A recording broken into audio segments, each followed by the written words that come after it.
இந்த specific relief என்றால் என்ன என்று சொல்லி நாம் ஏற்கனவே பார்த்திருக்கிறோம்.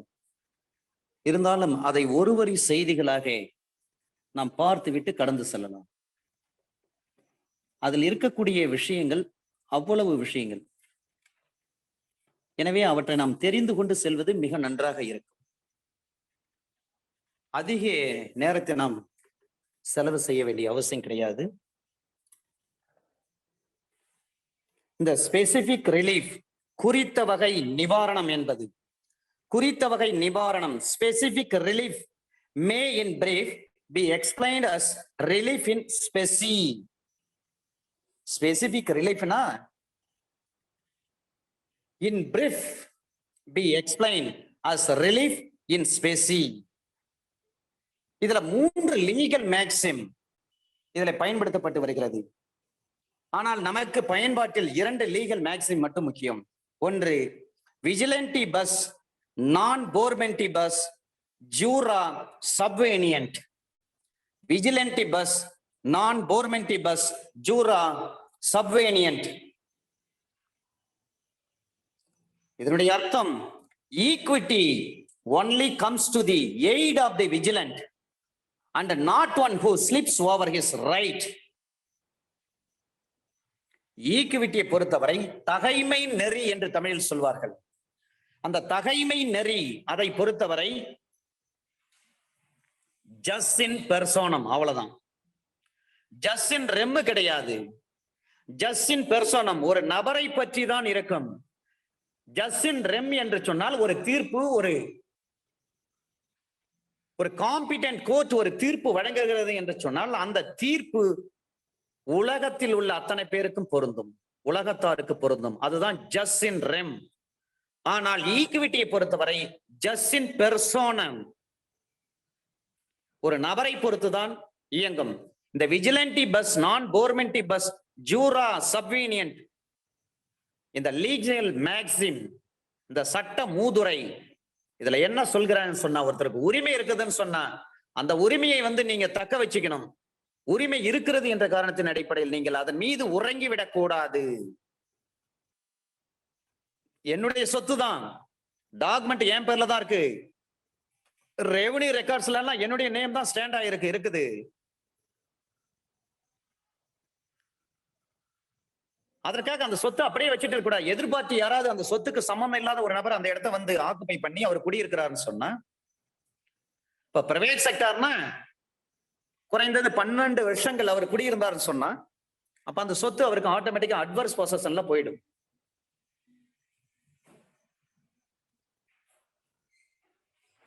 எனக்கு அந்த சொத்தின் மீது உரிமை இருக்குது, அதுக்காக அந்த உரிமை இருக்குதுன்றதுனால நான் உறங்கி விடக்கூடாது, அமைதியா இருந்து விடக்கூடாது. இதுதான் அந்த லீகல் மேக்சிம் சொல்கிறது. அதை பிறகு நாம் விரிவாக பார்க்க போகிறோம். விஜிலன்டி பஸ், நான் போர்மென்டி பஸ், ஜூரா சப்வேனியன்ட். அடுத்த லீகல் மேக்சிம் ஸ்பெசிபிக் ரிலீஃப் ஆக்டுக்கு யுபி ஜஸ் இபி ரெமடியம். இதனுடைய அர்த்தம் which means there is no wrong without remedy, அல்லது where there is right there is remedy. உரிமை எங்கே இருக்கிறதோ அங்கே அதற்கான நிவாரணம், தீர்வும் இருக்கிறது என்ற அர்த்தம்.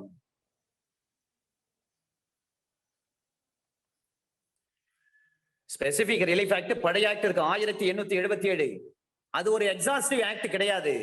அதனால்தான் 1902 முறை இதுல திருத்தம் வந்திருக்குது. அதன் பிறகுதான் 1962 ஸ்பெசிபிக் ரிலீஃப் பில் வருது, குறித்த வகை நிவாரண மசோதா. அதன் அடிப்படையில் தான் 1963ஆம் ஆண்டு இந்த சட்டம் நடைமுறைப்படுத்துறாங்க. இப்ப இந்திய குடியரசுத் தலைவர் 13/12/1963 அசன்ட் கொடுக்கிறார், ஒப்புதல் அளிக்கிறார். 16/12/1963 அந்த சட்டம் கெசட்ல பப்ளிஷ் பண்றாங்க. 1/3/1964 தான் அந்த சட்டம் நடைமுறைப்படுத்தப்படுகிறது. This act came into force on 1st March 1964. பழைய ஆக்ட் 1872 ஸ்பெசிபிக் ரிலீஃப் ஆக்ட் இருக்கு. அந்த எஸ்ஆர் ஆக்ட்ல இருந்து எடுக்கப்பட்ட ஒரே ஒரு சட்ட பிரிவு அண்டர் செக்ஷன் 42 மட்டும்தான் இப்ப நம்ம நடைமுறையில படுத்திருக்கோம். தற்பொழுது பயன்பாட்டில் இருக்கக்கூடிய ஒரே ஒரு சட்டப்பிரிவு அண்டர் செக்ஷன் 42 இது எங்க இருந்து எடுக்கப்பட்டது? 1877 எஸ்ஆர் ஆக்ட்ல இருந்து. எஸ்ஆர் ஆக்ட்னா ஸ்பெசிபிக் ரிலீஃப் ஆக்ட்ல இருந்து. இப்ப 63ல இந்த சட்டம் கொண்டு வராங்க. மார்ச் மாசம் 1ஆம் தேதியில இருந்து 64ஆம் வருஷத்துல இருந்து இந்த சட்டம் நடைமுறைப்படுத்தப்படுகிறது. ஏறக்குறைய 65 ஆண்டுகள் கழித்து இந்த சட்டத்துல ஒரு திருத்தம் கொண்டு வராங்க.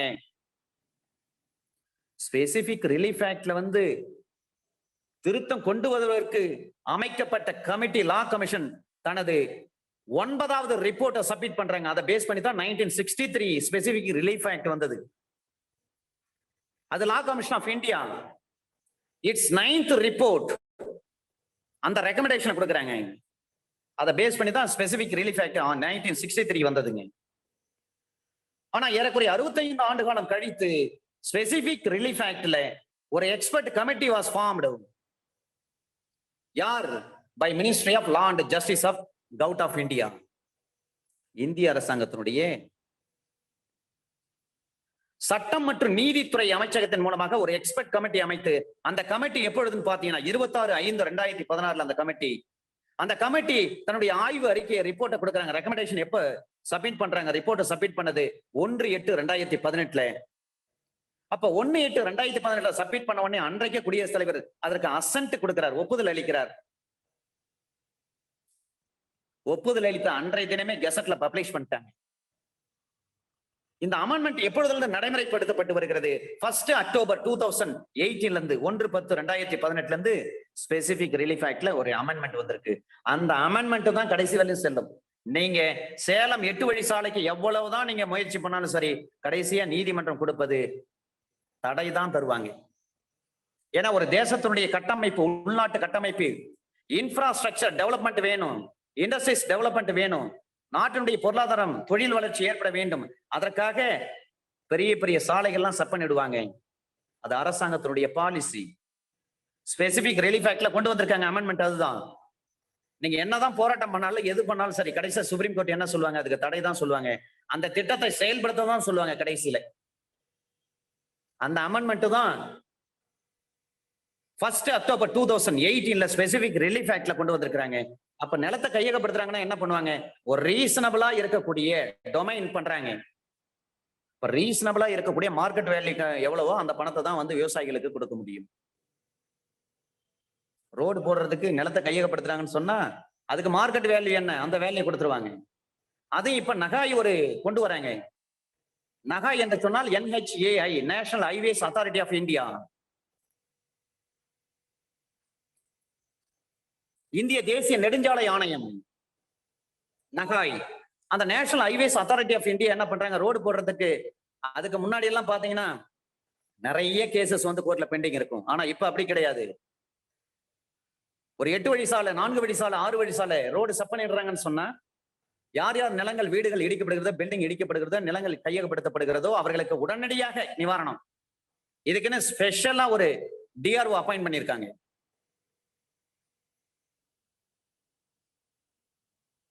விக்ரவாண்டி டு டாஞ்சூர் தேசிய நெடுஞ்சாலை, அதுக்கு ஸ்பெஷல் DRO அப்பாயிண்ட் பண்ணியிருக்காங்க. அந்த DRO விழுப்புரத்துல இருக்காங்க. அதை போல தேசிய நெடுஞ்சாலை போடுவதற்கு எங்கெங்கே நிலங்கள் கையகப்படுத்தப்படுகிறதோ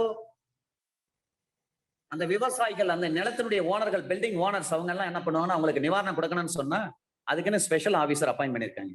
இது எல்லாமே நம்ம படிக்க போகிறோம். அண்டர் செக்ஷன் 20 அதுல நிறைய அமெண்ட்மெண்ட் கொண்டு வந்திருக்காங்க எஸ்ஆர் ஆக்ட்ல, ஸ்பெசிபிக் ரிலீஃப் ஆக்ட்ல. பிறகு பார்க்கலாம்.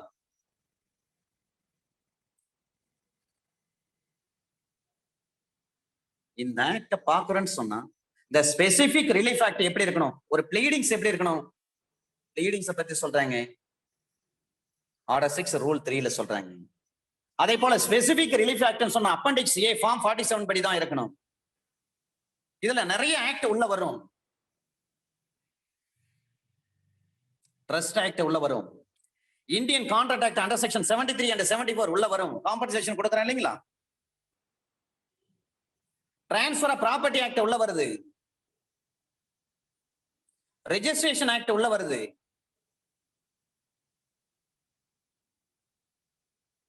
மிக முக்கியமானது 100 ரூபாய் அதுக்கு மேற்பட்டு இருக்கக்கூடிய வேல்யூ உள்ள எந்த ஒரு சொத்தாக இருந்தாலும் பொருளாக இருந்தாலும் அந்த ஆவணத்தை என்ன பண்ணும்? Shall be registered. Under section 17 subsection 1 class G of Tamil Nadu registration ஆக்ட்ல சொல்றாங்க. 1/12/2012 தான் இந்த அமெண்ட்மெண்ட் கொண்டு வராங்க தமிழ்நாடு ரெஜிஸ்ட்ரேஷன் ஆக்ட்ல. ஒரு காலகட்டத்துல பாத்தீங்கன்னா எந்த டாக்குமெண்ட் கொடுத்தாலும் அந்த டாக்குமெண்ட் என்ன பண்ணுவாங்கன்னா சப் ரெஜிஸ்ட்ரார் வந்து பதிவு பண்ணிடுவாங்க. அது ஏன் எதுக்குன்னு கேள்வி எல்லாம் கேட்க மாட்டாங்க. Under section 55A of the registration ஆக்ட்ல சொல்றாங்க. சில பேர் அரசுக்கு சொந்தமான சொத்தா இருக்கும். அரசு சொந்தமான சொத்தை என்ன பண்ணுவாங்கன்னா தம் பிள்ளைகளுக்கு வந்து ஒரு கிஃப்டா எழுதி வச்சிருவாங்க. இத ரெஜிஸ்டர் ஆபீஸ்ல பதிவு பண்ணாங்கன்னா பதிவு பண்றாங்க, பதிவு பண்ணி இருக்கிறாங்க. அதன் பின்னிட்டு யாராவது ஒருத்தர் வந்து சேல் அக்ரிமெண்ட் போட்டிருப்பாரு. ஸ்பெசிபிக் ரிலீஃப் ஆக்ட் படி என்ன பண்றாங்க, கோர்ட்டுக்கு போயிருப்பாங்க, எல்லாம் முடிஞ்சிருக்கும். NJS வாங்கி கொடுங்கன்னு சொல்லுவாங்க, நான் ஜுடிஷியல் ஸ்டாம்ப் பேப்பர் வாங்கி கொடுங்கன்னு சொல்லுவாங்க. நாம NJS வாங்கி கொடுத்துருவோம், எல்லா வேலையும் முடிஞ்சிரும். ரெஜிஸ்ட்ரேஷன் நடக்குன்னா கண்டிப்பா ஏன்னா கோர்ட்டு தான் பண்றாங்க, அதனால ரெஜிஸ்ட்ரேஷன் நடக்கும். ஆனா இப்போ இந்த 2012க்கு பிறகு நீங்க எந்த ஒரு ஆவணத்தை சப் ரெஜிஸ்ட்ரார் ஆபீஸ் நீங்க கொடுத்தாலும் சரி, சப் ரெஜிஸ்ட்ரார் அது கரெக்டா படிச்சு பார்ப்பார். அது சரியில்லைன்னு சொன்னா சப் ரெஜிஸ்ட்ரார் அதை ரிட்டர்ன் பண்ணுவாங்க. இந்த மாதிரி கேசஸ் எல்லாம் நான் நடத்திட்டு இருக்கேன். அதை பத்தி நான் சப் ரெஜிஸ்ட்ரார் கிட்ட கேட்டேன். இல்லைங்க சார், 2012க்கு முன்னாடி எல்லாம் எந்த டாக்குமெண்ட் கொடுத்தாலும் நாங்க ரெஜிஸ்டர் பண்ணுவோம். ஏன்னா நான் பாக்குற வழக்குல பாத்தீங்கன்னா நெசசரி பார்ட்டி யாரு, சொத்து வந்து கவர்மெண்ட்டுக்கு சொந்தம். அப்ப டிஸ்ட்ரிக்ட் கலெக்டர் தாசில்தார் அவங்களை ஒன் ஆஃப் த பார்ட்டியை வந்து சேர்க்கல. தனிப்பட்ட ஒரு ஆள் என்ன பண்றாரு, அந்த கவர்மெண்ட் இடத்த புறம்போக்கு என்ன பண்றாரு, அவர் பிள்ளைகளுக்கு வந்து தான செட்டில்மெண்ட் மாதிரி கொடுத்திருக்காரு. ஒரு 20 ரூபா பத்திரத்துல ரெஜிஸ்டர் பண்ணிருக்காரு சப் ரெஜிஸ்ட்ரார் ஆபீஸ்ல. அதை பேஸ் பண்ணி நம்ம பிளைன்டிஃப் நம்ம லிட்டிகண்ட் என்ன பண்ணிருக்காரு, அது வந்து ஒரு அக்ரிமெண்ட் போட்டிருக்காரு. அந்த அக்ரிமெண்ட் படி வந்து எதிர்பார்ட்டி வந்து செயல்படல. உடனே நம்ம என்ன பண்றோம், ஸ்பெசிபிக் ரிலீஃப் வேண்டி கோர்ட்ல கேஸ் போட்டு எல்லாம் முடிஞ்சு போச்சு, NJS எல்லாம் வாங்கி கொடுக்குறோம். அதன் பிறகு உள்ள போயிட்டு சர்ச் பண்ணி பார்த்தா தான் தெரியுது அந்த சொத்து வந்து அரசுக்கு சொந்தமான சொத்து. தாய் பத்திரம் எங்கன்னா கிடையாது, இவங்க அப்பாவே சும்மா கிரியேட் பண்ணி வச்சிருக்காரு. இந்த மாதிரி கேசஸ் எல்லாம் நிறைய வரும். அந்த ஸ்பெசிபிக் ரிலீஃப் பத்தி நீங்க பார்க்க போறீங்கன்னா ரெக்கவர் ஆஃப் பொசஷன் கேட்பீங்க, அட்வர்ஸ் பொசஷன் கேட்பீங்க, டிக்ளரேஷன் கேட்பீங்க, இன்ஜங்ஷன் கேட்பீங்க, ஸ்பெசிபிக் ரிலீஃப் கேட்பீங்க. ஸ்பெசிபிக் ரிலீஃப்னா என்ன, பிரிவிட்டி ஆஃப் கான்ட்ராக்ட் இருக்கணும், ஆப்ளிகேஷன் இருக்கணும், பிரீச் இருக்கணும், ரிலீஃப் இருக்கணும். அந்த 4 விஷயங்கள்லாம் அதுல அடங்கி இருக்கும். செக்ஷன் 1 டெஃபினேஷன், அது சாரி செக்ஷன் 1 நார்மலா உங்களுக்கு தெரிஞ்சதுதான். இந்த சட்டத்தினுடைய பேர் என்ன, எப்போ அப்ளை ஆகும். செக்ஷன் 2 டிஃபைனிங் செக்ஷன், அதுல ஆப்ளிகேஷன் மட்டும் தான் வெரி இம்பார்ட்டன்ட். அதன் பிறகு ட்ரஸ்ட்னா என்னன்னு சொல்றாங்க, ட்ரஸ்ட் ஆக்ட்ல செக்ஷன் 3ல சொல்லப்பட்ட விஷயம். செட்டில்மெண்ட் அப்படின்னா என்னன்னு சொல்றாங்க, இன்ஸ்ட்ருமெண்ட். சேவிங்ஸ் அண்டர் செக்ஷன் 3ல சொல்றாங்க, சேவிங்ஸ். அது செக்ஷன் 4ல சொல்றாங்க இது ஒன்லி ஃபார் சிவில் கேஸுக்கு மட்டும்தான். செக்ஷன் 5 and 6 சொல்றாங்க இம்மூவபிள் ப்ராப்பர்ட்டி மட்டும். செக்ஷன் 7 and 8 சொல்றாங்க மூவபிள் ப்ராப்பர்ட்டி. இப்ப ஸ்பெசிபிக் ரிலீஃப் ஆக்ட பொறுத்தவரை எத்தனை வகையாக பிரிக்கலாம் அதை தெரிந்து கொண்டு நம்ம அடுத்த சட்ட பிரிவுகளுக்கு நம்ம கடந்து செல்லலாம். ஏன்னா இது எப்படி வந்து கிளாசிஃபை பண்ணி வச்சிருக்கிறாங்க இந்த ஆக்டை பொறுத்தவரை. செக்ஷன் 5 and 8 பாத்தீங்கன்னா recovery position, recovering position of property. ஒரு சொத்து வந்து அசைய சொத்தா இருக்கலாம், அசைய சொத்தா இருக்கலாம், அதை மீட்டெடுத்தல். செக்ஷன் 9ல இருந்து 25 வரை ஸ்பெசிபிக் பெர்ஃபார்மன்ஸ் கான்ட்ராக்ட சொல்றாங்க, ஸ்பெசிபிக் பெர்ஃபார்மன்ஸ் ஆஃப் கான்ட்ராக்ட பத்தி சொல்றாங்க. செக்ஷன் 9ல இருந்து 25 வரை. செக்ஷன் 26ல சொல்றாங்க ரெக்டிஃபிகேஷன் ஆஃப் இன்ஸ்ட்ருமெண்ட்ஸ், ஆவணங்களை திருத்துதல். செக்ஷன் 27ல இருந்து 30 வரை சொல்றாங்க ஒப்பந்தங்களை நீக்குதல் பற்றி சொல்றாங்க, rescission of contract, rescission of contract. Section 31ல இருந்து 33 வரை சொல்றாங்க கேன்சலேஷன் ஆஃப் இன்ஸ்ட்ருமெண்ட்ஸ், ஆவணங்களை ரத்து செய்தல். செக்ஷன் 34ல இருந்து 35 வரை சொல்றாங்க டிக்ளரேட்டரி டிகிரீஸ், விளம்புகை வகை தீர்ப்பாணைகளை பற்றி சொல்றாங்க. செக்ஷன் 36ல இருந்து 42 வரை சொல்றாங்க இன்ஜங்ஷன்.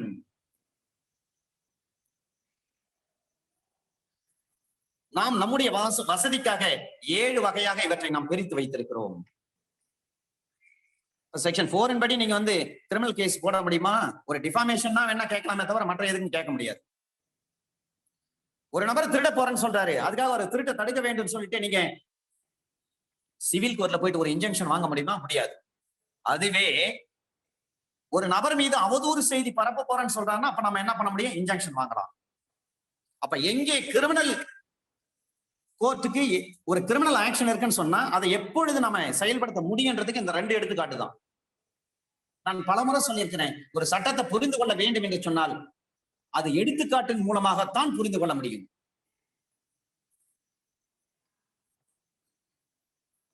இப்ப இதுல 2 வகையா சொல்றேங்க. ஒன்று டைட்டில் மூலமாக, இன்னொன்று பொசஷன் மூலமாக. டைட்டில் என்று சொன்னால் உரிமை மூலம், எனக்கு உரிமை இருக்குது இந்த சொத்துல. இத பாருங்க, பத்திரம் இருக்கு, பட்டா இருக்கு, சிட்டா இருக்கு, அடங்கல் இருக்கு. பொசஷன் என்று சொன்னால் அந்த இடத்தில் யாரு அனுபவித்து இருக்கிறாங்க, யார் வசம் அந்த இடம் இருக்கிறது, அதை பற்றி தான் பேசுகிறது. இதை நாம் ஏற்கனவே பார்த்து விட்டோம். செக்ஷன் 6 பொறுத்தவரை கண்டிப்பா கேள்வி கேட்பதற்கு வாய்ப்பு உண்டு சார். குறிப்பா அண்டர் செக்ஷன் 6ல சப்செக்ஷன் 2 கிளாஸ் பி அதுல கேள்வி கேட்பாங்க. அரசுக்கு எதிராக நீங்க வழக்கு தொடுக்க முடியுமா, ஸ்பெசிபிக் ரிலீஃப் கேட்க முடியுமா, முடியாது. ஆனால் ஒரு கார்பரேஷனுக்கு எதிராக ஒரு ஸ்பெசிபிக் ரிலீஃப் கேட்க முடியும்னா முடியும். இதைத்தான் Jeevanlal versus Dharamchand Kalri, Jeevanlal versus Dharamchand Kalri, AIR 1971, Rajasthan, page number 84. அரசுக்கு எதிராக ஸ்பெசிபிக் ரிலீஃப் கேட்க முடியாது, ஆனால் ஒரு கார்பரேஷனுக்கு எதிர்ப்பாக நாம கேட்க முடியும். இதுல இன்னும் மிக முக்கியமான ஒரு விஷயம், அண்டர் செக்ஷன் 6 சப்செக்ஷன் 3 கண்டிப்பா அடுத்தடுத்து கேட்கறாங்க சார். இந்த கொஸ்டின் மிக முக்கியமானது. எஸ்ஆர் ஆக்ட்ல டிஸ்போசஸ் பண்ணிட்டாங்க, ஒரு இடத்துல இருந்து உங்களை வந்து பை ஃபோர்ஸ் மூலமாக வெளியேற்றிட்டாங்க, அப்புறப்படுத்திட்டாங்க. அப்புறப்படுத்தப்பட்டதுல இருந்து 6 மாசத்துக்குள்ள நீங்க வந்து கேஸ் போடணும். அப்படி கேஸ் போறீங்க, டிஸ்மிஸ் ஆயிடுச்சு, அதை எதிர்த்து அப்பீல் போக முடியுமா, ரிவ்யூ பண்ண முடியுமா? ரிவ்யூனா என்ன அர்த்தம்? 130 எந்த நீதிமன்றம் தீர்ப்பு வழங்கியதோ அதே நீதிமன்றத்துல அந்த தீர்ப்பை நீங்க மறு ஆய்வு செய்யுங்க அப்படின்னு சொல்லி மனு போறதுதான் இந்த ரிவ்யூ. எந்த நீதிமன்ற தீர்ப்பு கொடுத்தாங்களோ அதே கோர்ட்ல நம்ம இந்த பெட்டிஷன் போடணும், ரிவ்யூ பெட்டிஷன் போட முடியும். அப்ப ரிவ்யூ பண்ண முடியாது, அப்பீலும் பண்ண முடியாது, ஆனா ரிவிஷன். இந்த கொஸ்டின் கண்டிப்பா கேட்பாங்க சார். ஸ்பெசிபிக் ரிலீஃப் ஆக்ட்னா இந்த கொஸ்டின் கண்டிப்பா கேட்பாங்க. செக்ஷன் 5ல நீங்க கேஸ் போறீங்கன்னு சொன்னா ரொம்ப லாங் பீரியட் ஆகும். ஆனா செக்ஷன் 6ல நீங்க கேஸ் போறீங்கன்னு சொன்னா ஷார்ட் பீரியட். செக்ஷன் 5 எதை பத்தி பேசுகிற? டைட்டில் என் பேர்ல இருக்கு, சொத்து என் பேர்ல இருக்கு, பத்திரம் என் பேர்ல இருக்கு, பட்டா என் பேர்ல இருக்குன்னு சொல்றாங்க. செக்ஷன் 6 எதை பத்தி பேசுகிறது? ஆனா அந்த இடத்துல நான் தான் இருக்கிறேன்னு சொல்லுவாங்க. டைட்டில் அவர் பேர்ல இருக்காது, பட்டாவோ பத்திரமோ சிட்டாவோ அடங்கலோ அவர் பேர்ல இருக்காது, வேற ஒரு நபர் அவர் வந்து அந்த இடத்துல குடிசை போட்டு வாழ்ந்து இருக்காரு. பிரைவேட் ப்ராப்பர்ட்டியா இருந்தா 12 வருஷம் வந்து ஒரு எதிர்பார்த்து இருக்கிறான்னு சொன்னா அட்வர்ஸ் பொசஷன் கேட்க முடியும். அதே கவர்மெண்ட் சொத்துல வந்து ஒரு தனிப்பட்ட நபர் வந்து ஒரு 30 வருஷம் இருக்கிறான்னு சொன்னா அட்வர்ஸ் பொசஷன் கேட்க முடியும். ஆனா தமிழ்நாடு கவர்மெண்ட் பொறுத்தவரை 3 வருஷம் அரசுக்கு சொந்தமான இடத்துல இருந்தாவே நாம வந்து பட்டா கொடுங்கன்னு சொல்லி கேட்க முடியும் சார். 15 வருஷம் இருந்தது, 10 வருஷம், அது 7 வருஷம், 5 வருஷம், கடைசியா வந்து கலைஞர் 3 வருஷம் ஆக்கினார். அரசுக்கு சொந்தமான புறம்போக்கு இடத்துல வந்து நீங்க குடிசை போட்டு வாழ்ந்துட்டு இருக்கீங்க, 3 வருஷத்துக்கு மேல நீங்க அங்க இருக்கிறீங்கன்னு சொன்னா நீங்க கலெக்டர் கிட்ட போயிட்டு மனு கொடுத்து எனக்கு பட்டா கொடுங்க, நான் 3 வருஷத்துக்கு மேல இந்த இடத்துல குடியிருந்துட்டு வரேன், எனக்கு வேற இடம் எதுவுமே கிடையாது வசிப்பதற்கு அப்படின்னு சொல்லி நீங்க பட்டா கேட்கலாம். அது ஜெனரலான விஷயம். அதே போல ஒரு நபர் வந்து பட்டா கொடுக்குறாங்க, ஏ என்பவருக்கு சொந்தமான இடத்துல பி என்ன பண்ணிட்டாரு, அவருடைய அரசியல் செல்வாக்கு பயன்படுத்தி அவர் பேருக்கு பட்டா வாங்கிட்டு வந்துட்டாரு, பிரச்சனை பண்றாரு. அப்ப உண்மையிலே அந்த இடத்துல இருக்கிறவர் யாரு? ஏ தான் அந்த இடத்துல இருக்கிறாரு. ஆனா பி என்ன பண்றாரு, அவருடைய அன்டியூ இன்ஃபுளுன்ஸை பயன்படுத்தி கலெக்டர் கிட்ட போயிட்டு பட்டா வாங்கிட்டு வந்துட்டாரு. இது பிறகு ஏக்கு தெரியும் பட்சத்தில் ஏக்கு என்ன ரிலீஃப் இருக்கு? பட்டா பாஸ்புக் ஆக்ட்னு ஒரு ஆக்ட் இருக்கு, தனி ஆக்ட். அண்டர் செக்ஷன் 12 நீங்க என்ன பண்ண, மனு போடணும் கலெக்டர் ஆபீஸ்ல. இப்ப சப் கலெக்டர் கிட்ட நீங்க என்ன பண்ண, சப் கலெக்டரே அவர் ஒரு கோர்ட், ஒரு ரெவன்யூ கோர்ட் அல்லது டிஆர்ஓ ஒரு ரெவன்யூ கோர்ட், அங்க நீங்க என்ன பண்ணலாம், சப் கலெக்டர் கோர்ட்லயே செக்ஷன் 12 ஒரு பெட்டிஷன் போட்டு இந்த இடத்துல நான் தான் அந்த காலத்துல இந்த காலம் வரை இருந்து வரேன், நான் தான் மனு தாக்கல் பண்ணியிருக்கேன், பட்டா கேட்டு கவர்மெண்ட் கிட்ட அப்ளை பண்ணிருக்கேன், ஆனா இதுக்கு இடையில பி என்ற ஒரு அரசியல்வாதி அவர் செல்வாக்க பயன்படுத்தி அவர் பேருக்கு பட்டா வாங்கிட்டு வந்துட்டாரு, இது தவறாக கொடுக்கப்பட்ட பட்டா, இந்த பட்டாவை நீங்க கேன்சல் பண்ணுங்கன்னு சொல்லிட்டு நாம மனு கொடுக்க முடியும். அண்டர் செக்ஷன் 12 பட்டா பாஸ்புக் ஆக்ட். அப்ப அந்த மனு எங்க கொடுக்கணும்? நீங்க சப் கலெக்டர், கோட்டாட்சியர், சப் கலெக்டர் என்றாலும் கோட்டாட்சியர் என்றாலும் சார் ஆட்சியர் என்றாலும் ஒண்ணுதான். ஆடிஓன்னு சொல்லுவாங்க சில நேரங்கள்ல, ரெவன்யூ டிவிஷனல் ஆபீசர் என்றாலும் ஒண்ணுதான். ஆடிஓ, சப் கலெக்டர், சார் ஆட்சியர், கோட்டாட்சியர், இந்த 4 பேர் ஒரே ஆள் தான், அவர் தான் சப் கலெக்டர். செக்ஷன் 5ல பார்த்தீங்கன்னா ரொம்ப நாள் ஆகும். செக்ஷன் 6ல நீங்க ஒரு கேஸ் போடுறீங்கன்னு சொன்னா அந்த கேஸ் 6 மாசத்துக்குள்ள கேஸ் முடிச்சாகும். அது சம்மரி ட்ரையல் தான் நடத்துவாங்க. உங்களை டிஸ்போசஸ் பண்ணிட்டாங்கன்னா, அந்த இடத்துல இருந்து உங்களை வெளியேற்றிட்டாங்கன்னு சொன்னா, வெளியேற்றப்பட்ட தினத்துல இருந்து 6 மாசத்துக்குள்ள நீங்க கேஸ் போட்டு ஆகணும். இதுதான் பீரியட் ஆஃப் லிமிடேஷன். செக்ஷன் 5ல நீங்க கேஸ் போட்டு தோத்துட்டீங்கன்னு சொன்னா, செக்ஷன் 6 படி நீங்க கேஸ் போட முடியாது. ஆனால் செக்ஷன் 6 படி நீங்க கேஸ் போட்டு தோத்துட்டீங்கன்னு சொன்னா, பிறகு செக்ஷன் 5 படி கேஸ் போடலாம். சட்டத்துல இடம் இருக்கு. இதுக்கு நிறைய ஜட்ஜ்மெண்ட்ஸ் நான் லாஸ்ட் கிளாஸஸ்ல சொல்லிட்டேன். இப்ப குறித்த வகை அது எப்படின்னா குறிப்பாக சொல்லப்பட்டிருக்கும். அது என்னங்க குறித்த வகை நிவாரண சட்டம்? நிறைய பேருக்கு இந்த மாதிரி டவுட் இருக்கும். ஏவுக்கும் பிக்கும் இடையில ஒரு ஒப்பந்தம். ஏ என்ன சொல்றாரு? என் வீட்டை வந்து உங்ககிட்ட விக்கிறேன்னு சொல்றாரு. வீட்டுடைய மதிப்பு என்ன? சேல் கன்சிடரேஷன் எவ்வளவு? 1 லட்சம் ரூபான்னு சொல்றாரு. ஏ வந்து அவருடைய வீட்டை வந்து பி கிட்ட விக்கிறார். ஒப்பந்தம் போட்டாங்க, 2 பேரும் எழுதி கையெழுத்து போடுறாங்க சாட்சிகள் முன்னிலையில். 1 லட்சம் ரூபாய் மதிப்புள்ள வீடை வந்து நான் வந்து ஏ ஆகிய நான் பி என்பவருக்கு விற்க தயாராக இருக்கிறேன், எனவே அதற்கான ஒப்பந்தத்தில் ஈடுபடுகிறேன்னு சொல்லிட்டு ஒப்பந்தத்துல கையெழுத்து போடுறாங்க. அந்த நேரத்துல என்ன பண்றாரு? ஒரு 50,000 ரூபாய் அட்வான்ஸ் வாங்கிறாரு, அல்லது ஒரு 25,000 ரூபாய் அட்வான்ஸ் வாங்கிக்கிறார். வீட்டினுடைய உரிமையாளர் ஏ வந்து என்ன பண்றாரு? அவருடைய வீட்டை வந்து பி கிட்ட விற்கிறாரு. பி கிட்ட விற்கிறப்ப 1 லட்சம் ரூபாய் மதிப்புள்ள வீடு, அட்வான்ஸ் வந்து 25,000 ரூபாய் வாங்கினார் பி கிட்ட இருந்து. மீதி 75,000 ரூபாய் இருக்கு. அதான் rest of money, remaining balance sale consideration. ஒப்பந்த காலம் சுமார் ஒரு 3 மாசம் வச்சுங்க. 3 மாசத்துக்குள்ளாக மீதி பணம் 75,000 ரூபாய நான் வந்து பி கிட்ட கொடுத்துட்டு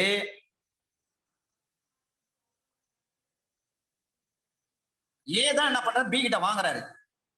அப்ப மீதி 75,000 பணம் பி என்ன பண்ணும்? ஏ கிட்ட கொடுத்துடணும். யார் வாங்குறாரோ அவர் தான் என்ன பண்ண, மீதி பணத்தை வந்து விக்கிறவர்கிட்ட கொடுத்துடணும், வெண்டார்கிட்ட கொடுத்துட்டு நான் இந்த சொத்தை வந்து என் பேரு கரையம் பண்ணிக்கிறேன்னு பி சொல்றாரு. பி தான் பையர், ஏ வந்து செல்லர், வெண்டார். அப்ப பர்ச்சேசர் என்ன பண்றாருங்க? 1 லட்சம் ரூபாய் மதிப்புள்ள வீட்டை நான் வாங்கிக்கிறேன், இந்தாங்க 25,000 ரூபாய் அட்வான்ஸ் ஏ கிட்ட கொடுத்துட்டாரு. பீரியட் ஆஃப் டைம் எவ்வளவு? 3 மாசம். இதான் குறிப்பிட்டு சொல்லியிருக்கிறாங்க. தொகை எவ்வளவு? குறிப்பிட்டு சொல்லியிருக்கிறாங்க. இங்க நிவாரணம் என்ன? 75,000 ரூபாய் பணத்தை வந்து வாங்குறவர் கொடுக்க தயாரா இருக்கிறாரு. விற்கிறவர் திடீர்னு இதுக்கு இடைப்பட்ட இந்த 3 மாசத்துக்குள்ள அவர் மனசு மாறுது, பணத்தை வாங்க மாட்டேன்னே சொல்றாரு. அப்ப ஏற்கனவே அட்வான்ஸ் கொடுத்திருக்காரு இல்லைங்களா பி, அவர் என்ன பண்ணலாம்? கோர்ட்டுக்கு போயிட்டு இந்த தேதி இந்த மாசத்துல இந்த வருஷத்துல எனக்கும் ஏவுக்கு இடையில ஒரு ஒப்பந்தம் சேல் அக்ரிமெண்ட் இருந்தது, 1 லட்சம் ரூபாய் வீட்டை எனக்கு விற்கிறேன்னு சொன்னாரு, அதுக்கு 25,000 ரூபாய் அட்வான்ஸ் அந்த தேதியை வாங்கினாரு. இத பாருங்க சாட்சி இருக்கு, இந்த கிரைய பத்திரம் நாங்க இத சேல் அக்ரிமெண்ட் நாங்க போட்டிருக்கோம், அத பதிவும் பண்ணியிருக்கிறோம். ஆனா அந்த ஒப்பந்தப்படி ஏ என்பவர் என் வீட்டை வந்து அவருடைய வீட்டை வந்து எனக்கு கொடுக்க மறுக்கிறாரு. அவருடைய பார்ட் ஆஃப் கான்ட்ராக்ட் அவர் வந்து பெர்ஃபார்ம் பண்ண மாட்டாரு, செயல்படுத்த மாட்டாரு. எனவே அவர் வந்து வாங்க மாட்டார். பலமுறை நான் நேர்ல சொல்லி பார்த்தேன், வாங்க மாட்டேன்னு சொல்றாரு. அதனால இந்த பணத்தை நான் கோர்ட்ல டெபாசிட் பண்றேன். அப்படி எல்லாம் ஏவுக்கு உத்தரவு போட்டு அந்த சொத்தை என் பேர் கிரையம் பண்ணி கொடுக்க சொல்லுங்க, மீதி பணத்தை நான் கோர்ட்ல கட்டிடுறேன் அப்படின்னு சொல்றது. அப்ப குறித்த வகையில் நிறைவேற்ற வேண்டும். 3 மாசத்துக்குள்ள மீதி பணத்தை வாங்கினா என்ன பண்ணும்? ஏ வந்து அவர் வீட்டை வந்து பி பேருக்கு கிரையம் பண்ணி கொடுத்துடணும். இதுதான் குறிப்பிட்டு சொல்லப்பட்டிருக்கிறது. இதுதான் குறித்த வகை. அதுக்கு நிவாரணம் என்ன? ஏ வந்து அட்வான்ஸ் வாங்கினதோட சரி, அதன் பிறகு மீதி பணத்தை வாங்கிட்டு கிரையம் பண்ணி கொடுக்க மறுக்கிறாரு. பணத்தை அட்வான்ஸ் கொடுத்தாருலே வாங்குறவர் பர்ச்சேசர், அவர் என்ன பண்ணலாம்? நீதிமன்றத்துக்கு போயிட்டு ஒரு கேஸை போட்டு அந்த வீட்டை அவர் பேர் கிரையம் பண்ணிக்கலாம். அப்ப என்ன பண்ண? கோர்ட்ல பணத்தை கட்டணும். கோர்ட்ல இவர் நேரடியாக போய் உடனே பணத்தை கட்டிட்டு வரா, அல்லது அவர் அக்கௌண்ட்ல இவ்வளவு பணம் இருக்குன்னு காட்டணுமா? அதெல்லாம் தேவையில்லை. நீதிமன்றம் உத்தரவிட்ட பிறகுதான் பணத்தை டெபாசிட் பண்ணும். Under section 16 subsection C SR ஆக்ட்ல அதான் சொல்றாங்க, கோர்ட் உத்தரவிட்ட பிறகுதான் நீங்க பணத்தை கட்டணும். இப்ப ரிமைனிங் சேல் அக்ரிமெண்ட் அந்த கன்சிடரேஷன், ரிமைனிங் சேல் கன்சிடரேஷன் இருக்கு இல்லைங்களா, 75,000 ரூபாய், அதை நீங்க டெபாசிட் பண்ணணும். இதுதான் குறித்த வகை. இப்ப நிவாரணம் என்ன? அந்த வீடு வந்து பிக்கு போகணும், பர்ச்சேசருக்கு போயிடணும். சில நேரங்கள்ல முடியவே முடியாதுன்னு சொல்றாரு. கோர்ட் என்ன பண்ணுங்க? இந்த மாதிரி கேஸ்ல வாங்கின அட்வான்ஸ், அதுக்கு வட்டி, நீதிமன்ற செலவு, வக்கீல் செலவு எல்லாத்தையும் சேர்த்து வந்து யாரு விக்கணும்னு சொன்னாரோ அந்த நபர் என்ன பண்ண, வாங்குறவருக்கு கொடுக்கணும். இப்படி ரிலீஃப் கொடுக்கலாம். 2 வழிகள் இருக்கு. செக்ஷன் 6 நம்ம படிக்கிறேன்னு சொன்னா, செக்ஷன் 5ல வந்து 12 இயர்ஸ் மென்ஷன் பண்றாங்க. செக்ஷன் 6 நம்ம படிக்கிறேன்னு சொன்னா nec clam, nec presario. Adequate in continuity, அதான் nec v. அது எப்படி இருக்கும்? openly, peacefully, publicly. nec clam என்று சொன்னால் in publicity. அப்படின்னா என்ன அர்த்தம்? ஓனர் ஆஃப் ப்ராப்பர்ட்டின்னு அர்த்தம். nec presario, measures of entire property more than 12 years அர்த்தம். இந்த 3 லீகல் மேக்ஸிம் பார்ப்பாங்க, அந்த வார்த்தைகளை பார்ப்பாங்க. இதுதான் அட்வர்ஸ் பொசஷனுக்கு மிக முக்கியமானது. பிரைவேட் செக்டார் இடமா 12 வருஷம் இருந்தா போதும். 12 வருஷம் ஏ என்பவர் பி என்பவருடைய நிலத்துல வந்து பயிர் செய்யறார். 12 வருஷமா ஏக்கு தெரியும், ஆனா ஏ வந்து டிஸ்டர்ப் பண்ணல. நம்ம நிலத்துல தானே, அவன் தானே ஏர் ஓட்டி பயிர் செய்யறான் அப்படின்ட்டு இவரும் கட்டுக்காம விட்டுட்டாரு. எந்த தடையும் பண்ணல நிலத்தினுடைய உரிமையாளர். அப்ப அந்த பி என்ன பண்ணலாம்? 12 வருஷத்துக்கு பிறகு அந்த நிலம் நான் தான் அனுபவிப்பேன், எனக்கு தான் சொந்தம்னு சொல்லிட்டு அட்வர்ஸ் பொசஷன் எடுக்க முடியுமானா எடுக்க முடியும். அப்ப இந்த ஓனர் ஆஃப் த ப்ராப்பர்ட்டிக்கு வெளிப்படையாக ஓப்பன்லி வெளிப்படையா தெரிஞ்சிருக்கணும். அதை அனுபவிக்கிறார் பாருங்க. உரிமை இல்லாத ஒரு நபர் அடுத்த சொத்தை அனுபவிக்கிறார் பாருங்க. இதுக்கு ஒரு லீகல் மேக்ஸிமம் இருக்கு. அது இங்கிலீஷ் பதம் பாத்தீங்கன்னா no one to reach himself from other source, from others property. அடுத்தவருடைய சொத்துல வந்து இவர் வந்து எந்த அனுகூலத்தையும் பெறக்கூடாது. ஆனாலும் இங்க அனுகூலத்தை பெறாரு. அந்த நிலத்தினுடைய உரிமையாளருக்கு தெரிந்தே அவர் பயிர் செய்யறாரு, அனுபவிக்கிறார். ஒன்று, அந்த நிலத்தினுடைய உரிமையாளரை வந்து பயிர் செய்யறவர் வந்து எந்த டிஸ்டர்ப் பண்ணல, வெளியே போங்கன்னு சொல்லல, நிலத்தை விட்டு வெளியே போங்கன்னு சொல்லல. 2, 3வது, தொடர்ந்து 12 வருஷமா அவர் அந்த இடத்துல இருக்கிறாரு. இது வெளிப்படையா எல்லாருக்குமே தெரியும். அடுத்த நிலத்துக்காரங்க ஊர்ல இருக்கிற அத்தனை பேருக்கும் தெரியும். இதுதான் ஓப்பன்லி, பீஸ்ஃபுல்லி, பப்ளிக்கலி. இந்த 3 விஷயம் கரெக்டா வந்துச்சுன்னா அட்வர்ஸ் பொசஷன் எடுத்துக்க வேண்டியதுதான். அந்த நிலத்தினுடைய உரிமையாளருக்கு தெரியுங்க, அவருக்கு தெரிஞ்சுதான் அவர் இடத்துல அவர் நிலத்தை நான் வந்து 12 வருஷத்துக்கு மேல பயிர் செஞ்சுட்டு வந்தாங்க. அந்த நிலத்தினுடைய உரிமையாளர் என்ன வந்து வெளியே நிலத்தை விட்டு வெளியே போன்னு சொல்லவே இல்லைங்க, இது எல்லாருக்கும் தெரியுங்க அப்படின்னு சொல்லி கோர்ட்ல ப்ரூவ் பண்றாங்க. எஸ்ஆர் ஆக்ட் சொன்னாவே செக்ஷன் 54 லிமிடேஷன் ஆக்ட் இங்க வந்துரும். அது மட்டுமல்ல, எவிடன்ஸ் ஆக்ட்ல அண்டர் செக்ஷன் 120 வந்தே ஆகும். பர்டன் ஆஃப் ப்ரூஃப் யாரு? நம்ம 101ல படிச்சிருப்போம். யாரு வழக்கு போடுறாரோ அவர் தான் நிரூபிக்கணும். அப்ப நிரூபிக்கும் சுமை அந்த வழக்கு யார் தொடுக்கிறாரோ அவருடைய தோளில் தான் இருக்கிறது. The burden of proof lies on his shoulder. Who can be sued the suit? That person has to be proved beyond the reasonable doubt. Specific relief act under section 5 சொல்றீங்க, டைட்டில் இருக்கு. அப்ப burden of proof எந்த செக்ஷன்ல வரும்? Indian evidence ஆக்ட்ல under section 120 Indian evidence act தான் இங்க burden of proof வந்து வரும். அதை மறக்க கூடாது. இதுல நிரூபிக்க வேண்டியது எதுன்னு பாத்தீங்கன்னா ரெடினஸ், வில்லிங்னஸ். இததான் சார் நீங்க நிரூபிக்கணும். ரெடினஸ்னா என்ன? ரெஃபர் டு கான்டக்ட், அவருடைய நடத்தை. ஏவுக்கும் பிக்கும் இடையில ஒரு ஒப்பந்தம். ஏ தன்னுடைய வீட்டை வந்து பிக்கு விற்க ரெடி ஆயிட்டாரு, ஒப்பந்தத்துல ஈடுபடுறாரு. 10 லட்சம் ரூபாய் வீடு, 5 லட்சம் அட்வான்ஸ் வாங்கிட்டாரு, மீதி 5 லட்சம். அந்த 5 லட்சத்தை வாங்க வந்து சில காலத்துல வந்து குறிப்பிட்ட அந்த ஒப்பந்த பீரியட் பாத்தீங்கன்னா ஒரு 6 மாசம் வச்சுங்க. 6 மாசத்துக்குள்ள ஏ என்பவர் தன்னுடைய வீட்டை வந்து பி என்பவருக்கு ஒப்பந்தப்படி இருக்கக்கூடிய மீதி தொகையை வாங்கின்னு அவர் கிரயம் பண்ணி கொடுக்கணும். அப்படி கிரயம் பண்ணி கொடுக்க மறுக்கிறாருன்னு சொன்னா இப்ப ரெடினஸ் யார் ப்ரூவ் பண்ணும்? வாங்குறவர் தான் ப்ரூவ் பண்ணும். நான் வந்து ஏ உடைய வீட்டை வாங்குறதுக்கு ரெடியா இருந்தாங்க, அட்வான்ஸ் கொடுத்துருக்கிறேன். அதன் பிறகு அதுக்கு காலம், ஒப்பந்த காலம் 6 மாசம். 6 மாசத்துக்குள்ள வந்து அவர் மீதி தொகையை வாங்கிக்கணும், அவர் வீட்டை வந்து என் பேருக்கு எழுதி வைக்கணும், கிரையம் கொடுத்துடணும். அதுதான் ஒப்பந்தம். ஆனா அவர் வரமாட்டாரு. அதனாலதான் கோர்ட்ல வந்து நான் மனு போடுறேன், எனக்கு ஸ்பெசிபிக் ரிலீஃப் கொடுங்க அப்படின்னு சொல்றப்ப கோர்ட் என்ன பார்க்கணும்? அவருக்கு ரெடினஸ் இருக்கிறதா, வாங்குறவர் ரெடியா இருக்காரா? அப்ப அந்த ரெடினஸ்னா என்ன அர்த்தம்? அந்த பையனுடைய கண்டக்ட், அவருடைய நடத்திலே தெரிஞ்சிடும் இவர் வாங்குறதுக்கு ரெடியா இருக்கிறாரா இல்லையான்னு சொல்லி. அவர் நடவடிக்கையிலே தெரியும்.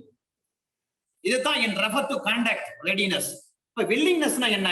financial possession of property from the date of agreement.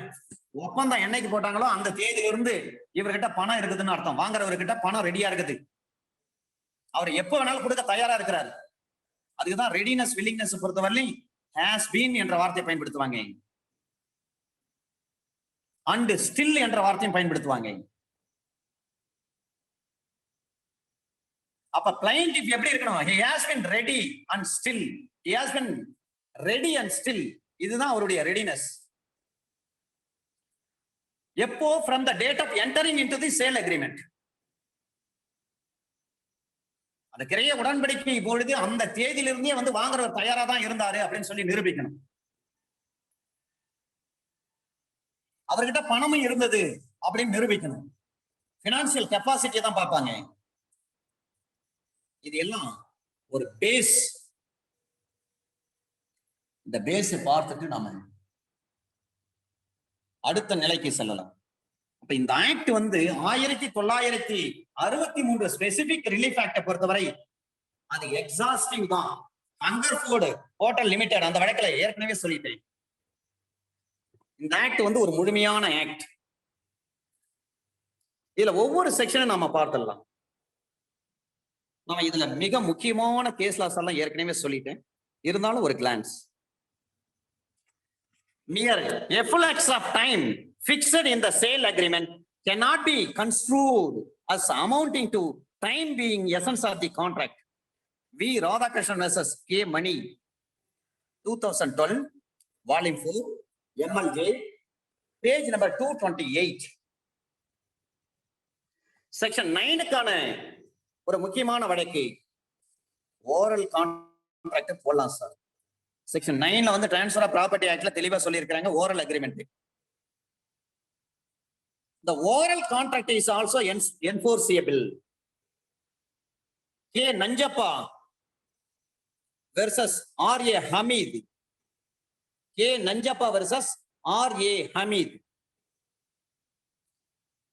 2016, volume 4, SCTC, page number 76. K. Nanjappa versus R.A. Hamid, oral contract. அதுக்கான judgment. 2016, volume 4, CTC, page number 76. 2006, volume 4, CTC, page number 76. அப்ப இந்த சுப்ரீம் கோர்ட் சொல்றாங்க, இந்த வழக்குல சொல்றாங்க, a mixed up question of law and fact. இதனுடைய அர்த்தம் என்னன்னா, impermissible and cannot be permitted to be raised. Balwant Vithal காடம், Balwant BALWANT, Balwant Vithal VITHAL, Vithal காடம் KADAM, காடம்.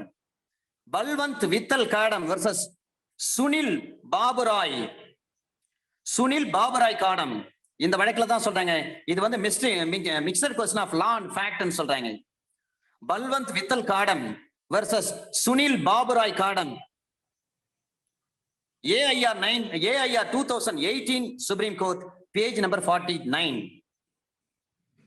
Balwant Vittal Kadam versus Sunil Baburai Kadam, KADAM, அது கடம் அல்லது கடம். AIR 2018 Supreme Court, page number 49, section 9க்கான வழக்கு இது.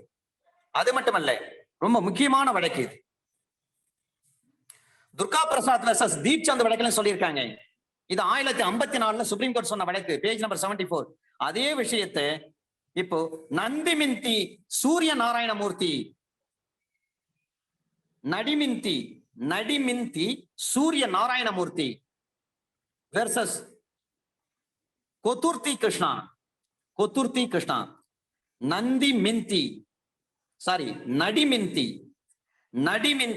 சூரிய Narayanan Murthy, Nadiminti NADIMINTI, Nadiminti Surya Narayanan Murthy versus Kothurthi KOTHURTHI, Kothurthi Krishna Bhaskara Rao, Kothurthi Krishna Bhaskara Rao. AIR 2017 supreme court, page number 5052, section 9க்கான வழக்கு. நாம் last கிளாஸ்ல எல்லாத்தையும் பார்த்துட்டோம். செக்ஷன் 10க்கான வழக்கு. இந்த ஜட்ஜ்மெண்ட்டை சொல்லிட்டு அப்படியே ஒரு கிளான்ஸ் அந்த செக்ஷன்ல நான் மீண்டும் ஒரு தடவை உங்களுக்கு சொல்லிடுவேன் சார். ஜட்ஜ்மெண்ட்டை முதல்ல நீங்க மார்க் பண்ணிக்கங்க. அதன் பிறகு அந்த செக்ஷன் எல்லாத்தையும் உங்களுக்கு நான் தெளிவா சொல்லிடுவேன். செக்ஷன் 10க்கான வழக்கு. merely because the plaintiff signature was not present on the agreement of sale, it would not know ipso facto nullify the agreement altogether. இதை சொன்ன வழக்கு சென்னாடி ஜல்பதி Reddy, சென்னாடி CHENNADI, சென்னாடி ஜல்பதி Reddy, JALPATH, ஜல்பதி Reddy versus பாடாம் பிரதாப ரெட்டி, BADDAM, பாடம் பிரதாப ரெட்டி. சென்னாடி ஜல்பதி ரெட்டி versus பாடம் பிரதாப ரெட்டி, சென்னாடி ஜல்பதி ரெட்டி versus பாடம் பிரதாப Reddy. 2019 volume 14 SCC page number 220.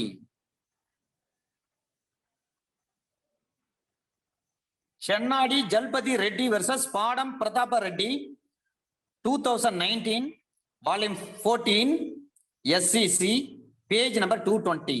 2019 volume 14 SCC page number 220. Section 11க்கான ஒரு வழக்கு.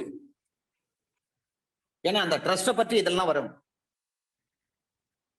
In a suit for specific performance an application under section 12 subsection 3. Sir section 11க்கான வழக்கு அதை பார்த்துட்டு 12 போயிடலாம். 2011 volume 15 SCC page number 692 section 11க்கான வழக்கு. 2011 volume 15 page number SCC page number 692. Radhakrishna Dharmada private trust, Radhakrishna Dharmada private trust versus Paramanand Soni, Radhakrishna Dharmada private trust versus Paramanand Soni. 2011 volume 15 SCC page number 692 section 11க்கான case laws. அது section 12க்கான case laws. இந்த கேஸ்ல சொல்றாங்க sir, in a suit for specific performance an application under section 12 subsection 3 of the act may be filed at any stage of the proceedings, even at the appellate stage. அப்பீல்ல கூட நம்ம under section 12 subsection 3 ல வந்து petition போட முடியும் SR Act ல. Two ingredients for part performance of a contract are required to be satisfied. One, the party unable to perform a part of the contract is termed as a defaulting party, and second, the other party to an agreement either pays or has paid the agreed amount and relinquishes him claim in the suit property, including claim for compensation for loss sustained in respect of the part of the contract that the defaulting party is unable to perform. Rachakonda Narayana versus Pantala Parvadamma. Rachakonda RACHAKONDA Rachakonda Narayana versus Pantala கிடையாது, பந்தலா PANTHALA பந்தலா Parvathamma.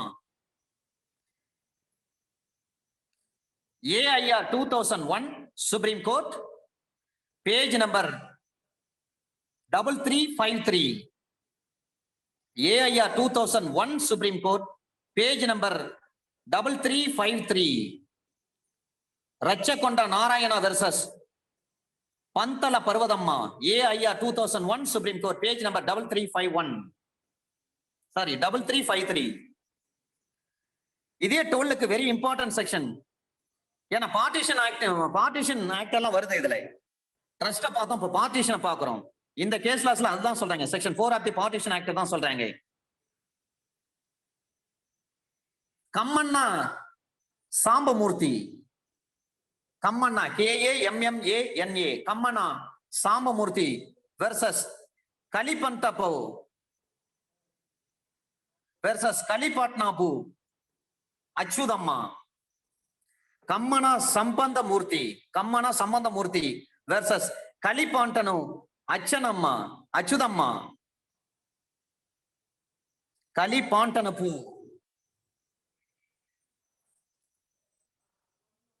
AIR 2011 supreme court page number 103. ரொம்ப முக்கியமான வழக்கு sir இது. AIR 2011 supreme court page number 103 section 12க்கான வழக்கு.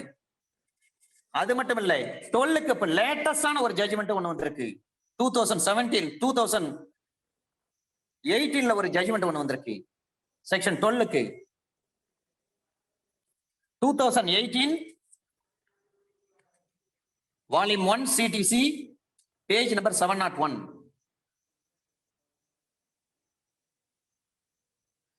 M Jayaprakash Narayanan versus Santhammal வழக்கு இது. M Jayaprakash Narayanan versus Santhammal and others 2018 volume 1 CTC page number 701 section 12க்கான வழக்கு. M Jayaprakash Narayanan versus Santhammal and others 2018 volume 1 CTC page number 701.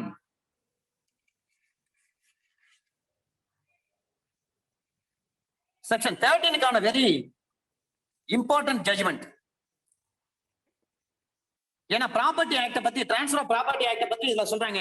Section 55 subsection 1 clause ஏல சொல்லப்பட்டது.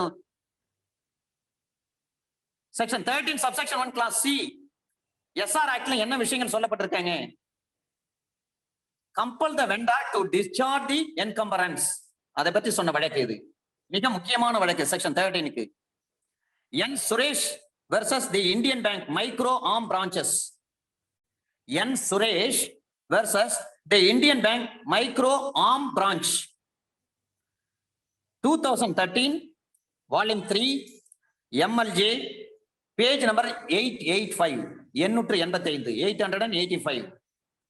என் Suresh versus the Indian bank micro arm branch ARM arm branch 2013 volume 3 MLJ page number 885 section 13க்கான very important judgment இது. Section 14க்கான judgment குறிச்சிங்க. ஏன்னா இதெல்லாம் முடிச்சுட்டு அதன் பிறகு நம்ம செக்ஷனுக்குள்ள பயணம் செய்தா பெட்டரா இருக்கும். அப்புறம் ஜட்ஜ்மெண்ட் சொல்ல வேண்டிய அவசியமே கிடையாது. ஒரு பில்டருக்கு ஃபேவரான ஒரு ஜட்ஜ்மெண்ட் இந்த judgment. 2019 volume 1 law weekly page number 449. 2019 volume 1 law weekly page number 449. Sushil Kumar Agarwal versus Meenakshi Sadhu and other. Sushil Kumar Agarwal ஒரு பில்டிங் கான்ட்ராக்ட் ஸ்பெசிபிக் ரிலீஃப் கேக்குறாங்க. Sushil Kumar Agarwal versus Meenakshi Sadhu and others. Sushil Kumar Agarwal versus Meenakshi Sadhu and others 2019 volume 1 law weekly page number 449. Section 14 capital ஏவுக்கான judgment its own comparison சொல்றாங்க இதுல இல்லுஸ்ட்ரேஷன்ல. 2008 AIR 2008 supreme court page number 1541 Thiruvengadam Pillai versus Navaneeth Ammal and another under section 14 capital ஏவுக்கான judgment இது. Thiruvengadam Pillai versus Navaneeth Ammal and another AIR 2008 supreme court page number 1541. Thiruvengadam Pillai versus Navaneeth Ammal and another AIR 2008 supreme court page number 1541. Section 15க்கான judgment. C Madan Raj versus N Kamalammal and others. C Madan Raj versus N Kamalammal and others latest judgment sir இது. 2020 volume 3 CDC page number 79. 2020 volume 3 CDC page number 79. C Madan Raj versus N Kamalammal and others. Section 15க்கான judgment அது. Section 16ல basic இந்த பிரின்சிபலை பத்தி சொல்றாங்க. இதுல section 16க்கான பிரின்சிபலை பற்றி சொன்ன ஒரு தீர்ப்பு இது. Aniglase Yohannan, Aniglase ANIGLASE, Aniglase Yohannan YOHANNAN, Aniglase Yohannan versus Ramlatha and others, AIR 2005 Supreme Court, page number 3503. Aniglas Yohanan versus Ramlada and others, AIR 2005 Supreme Court, page number 3503. Aniglas Yohanan versus Ramlada and other, AIR 2005 Supreme Court, page number 3503. இது section 16க்கான principal சொன்ன வழக்கு. இதே 16ல இன்னொரு important judgment. prior to the completion of 3 years சொல்றாங்க. 1 day prior to completion of 3 years, 3 வருஷத்துக்குள்ள சூட்டு போடணும். பிராமிசரி நோட்னா என்னைக்கு வந்து அந்த ப்ரோ நோட் எக்ஸிக்யூட் பண்ணாங்களோ அந்த தேதியில 3 வருஷத்துக்குள்ள சூட்டு போடணும்.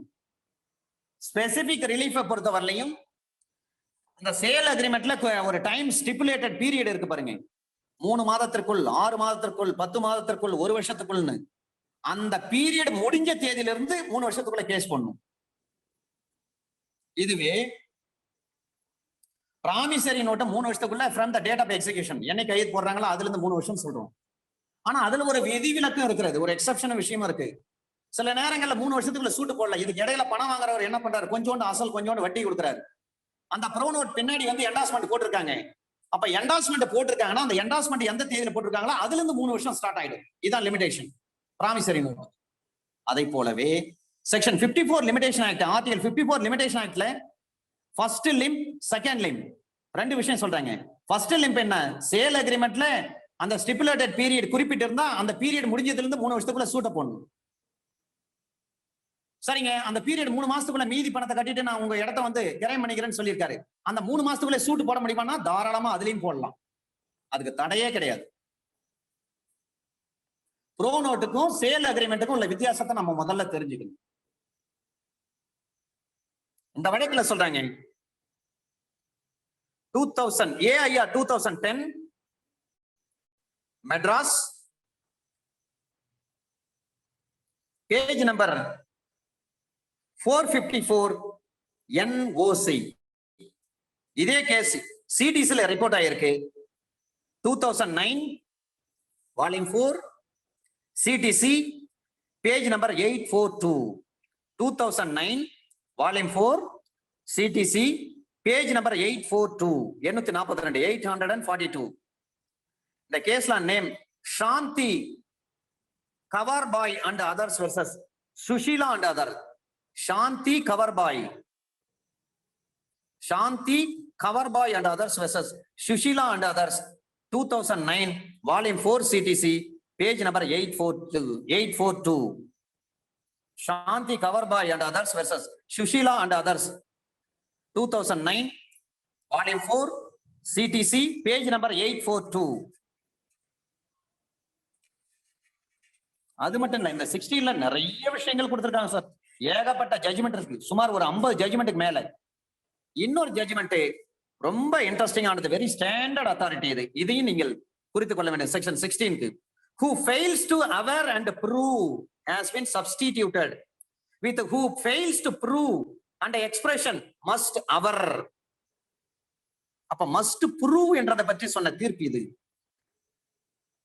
Mehboob ur Rehman, Mehboob ur Rehman, Mehboob MEHBOOB, Mehboob ur UR ur Rehman REHMAN, Mehboob ur Rehman versus Ahsanul Ghani, Ahsanul Ghani. Mehboob ur Rehman versus Ahsanul Ghani, GHANI, Ahsanul Ghani, 2019 SCC online SC, page number 203. Mehboob ur Rehman versus Ahsanul Ghani 2019 SCC online SC page number 203.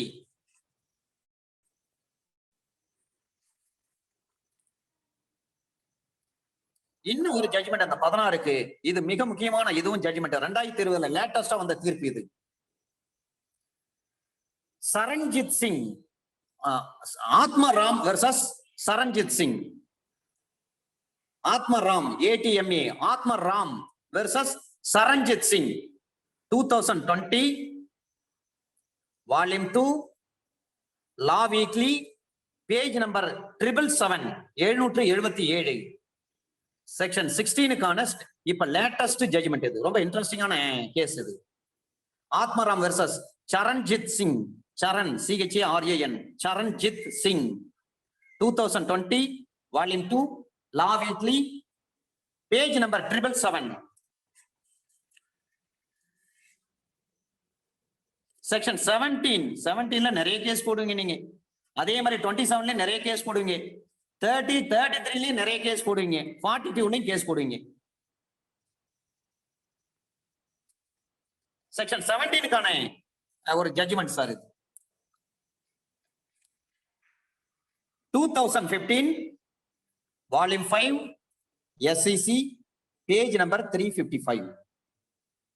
ஒரு சேல் அக்ரிமெண்ட் இருக்கு. Sale agreement of entire immovable property by vendors who owned only a part thereof without concurrence of the remaining co-sharers upon whom also the property had devolved held unenforceable.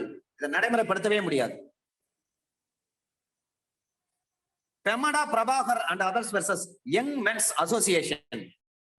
பெமடா PEMMADA பெமடா Prabhakar and others versus Young Men's Association. பெம்மடா Prabhakar and others versus Young Men's Association 2015 volume 5 SCC page number 355. 2015 volume 5 SCC page number 355. பெம்மடா Prabhakar and others versus Young Men's Association section 18க்கான ஒரு judgement. 2014 AIR 2014 Supreme Court page number 1155. Rajendra Kumar versus Kuldeep Singh. Rajendra Kumar versus Kuldeep Singh. AIR 2014 Supreme Court page number 1155 1155. Section 19க்கான ஒரு judgement. இப்ப லேட்டஸ்டா வந்த judgement. Sukhvinder Singh SUKHWINDER Sukhvinder Singh versus Jagrup Singh JAGROOP Jagrup Singh and another 2020 volume 2 law weekly page number 796. The 19ல சொல்றாங்க subsequent purchaser is claiming to be a bona fide purchaser cannot be accepted merely as a result of drawing an assumption from the fact that he was also from the same village, held not justified since he had purchased the property for a consideration under a registered document and was also put in possession of the property. Sukhvinder Singh versus Jagrup Singh and another 2020 volume 2 law weekly page number 796. Vijay A. Mittal and others versus Gulwant Roy. இது 2019 வந்த தீர்ப்பு. Section 19க்கான தீர்ப்பு. Vijay A. Mittal and another versus Gulwant Roy. 2019 volume 3 SCC page number 520. Vijay A. Mittal and others versus Gulwant Roy. 2019 volume 3 SCC page number 520. Section 20க்கான ஒரு judgement. Supreme court இதுல ரெண்டு major விஷயத்தை சொல்றாங்க sir. The Supreme Court noticed two major inadequacy factors by efflux of time and escalation of property prices and held that there were inadequacies in law to deal with long delays. Satya Jain versus Anish Ahmed Rushdie. Satya Jain versus Anish Ahmed Rushdie 2013 AIR 2013, Supreme Court, page number 434. Section 20, capital A க்கான ஒரு judgment sir. இதெல்லாம் வந்து the amendment. Exercise of jurisdiction vested with the high courts under Article 226 of the Constitution of India has been with a somewhat free hand oblivious of the note of caution struck by the Supreme Court with regard to the such exercise, particularly in contractual matters. Sanjay Kumar Shukla versus Bharat Petroleum Corporation Limited. Sanjay Kumar Shukla versus Bharat Petroleum Corporation Limited. 2014, volume 3, SCC, page number 493. Under section 20, capital A க்கான judgment. Sanjay Kumar Shukla versus Bharat Petroleum Corporation Limited. 2014, volume 3, SCC, page number 493. Section 20C, 12 மாசத்துக்குள்ள summon அனுப்பின 12 மாசத்துக்குள்ள இதை கொடுக்கணும். Section 21 க்கான judgment. 2019, volume 3, Madras Weekly Notes Civil, page number 889, 889. Madhukar Nivruti Jacob and others. Madhukar Nivruti, Nivrutti, Nivruti Jacob and others versus Pramila Bai Chandulal Parandekar. Pramila Bai Chandulal Parandekar and others. 2019, volume 3, Madras Weekly Notes Civil, page number 889. Madhukar Nivrutti Jacob and others versus Pramila Bai Chandulal Parandekar and others. 2019, volume 3, Madras Weekly Notes Civil, page number 889. Under section 22, subsection 2 வந்து ஒரு mandatory provision. 22 என்ன சொல்றாங்கன்னா, to meet ends of justice in view of the peculiar facts and circumstances of the case, compensation order to be paid in lieu of return of earnest money. Venkita Lakshmi versus K. Raju and others. Venkita Lakshmi கிடையாது, Venkita Lakshmi, VENKITA. Venkita Lakshmi versus K. Raju and others. 2019, volume 15, SCC, page number 49. Venkita Lakshmi versus K. Raju and others. 2019, volume 15, SCC, page number 49. Section 22 க்கான judgment. Section 23 க்கான judgment. AIR 2017, Supreme Court, page number 5592. Kamal Kant Jain versus Surinder Singh. Kamal Kant Jain versus Surinder கிடையாது, Surinder, SURI. Kamal Kant Jain versus Surinder Singh.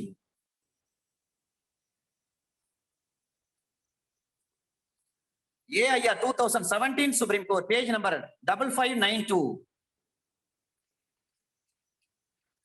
Section 24 க்கான ஒரு judgement. இது பழைய judgment sir. இது Parangondan Nair versus Perumdukula. Parangondan Nair versus பெரும்டுடுகா.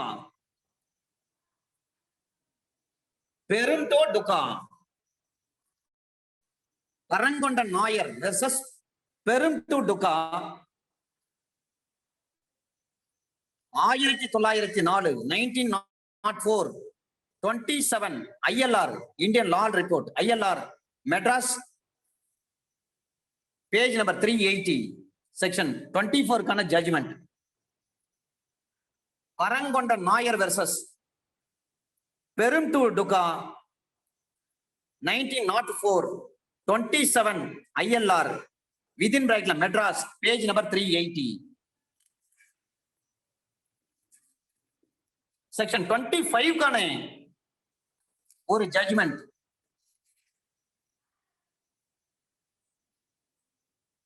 AIR 1946 Madras, page number 346. Moolchand Jodhaji, Moolchand Jodhaji versus Rasheed Jasmanthsan, Rasheed Jamshed sons, ஜம்ஷீத்னு சொல்றாங்க பாருங்க.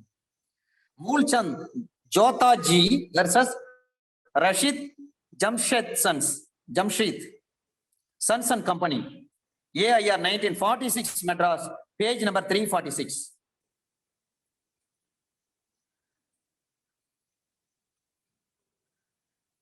Section 26க்கான judgement.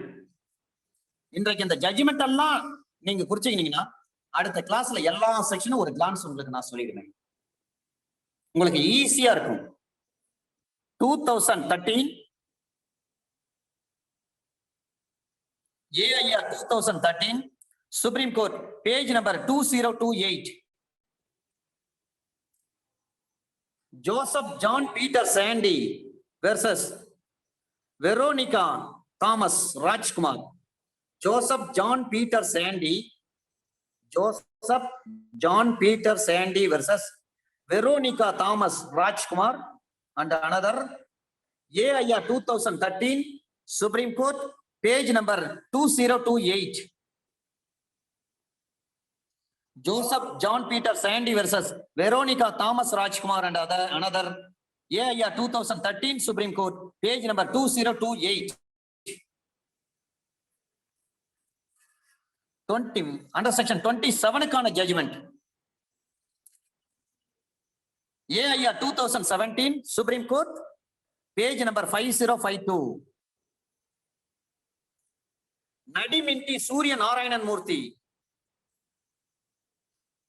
versus Nadiminti, NADIMINTI, Nadiminti Surya Narayanan Murthy versus Kothurthi Krishna, Kothurthi, KOTHURTHI, Kothurthi Krishna Bhaskara Rao. Nadiminti Surya Narayanan Murthy versus Kodurthi Krishna Bhaskar Rao, Kodurthi Krishna Bhaskar Rao, AIR 2017 Supreme Court, page number 5052. Section 28 kana judgment. AIR 2019 Supreme Court, page number 4791.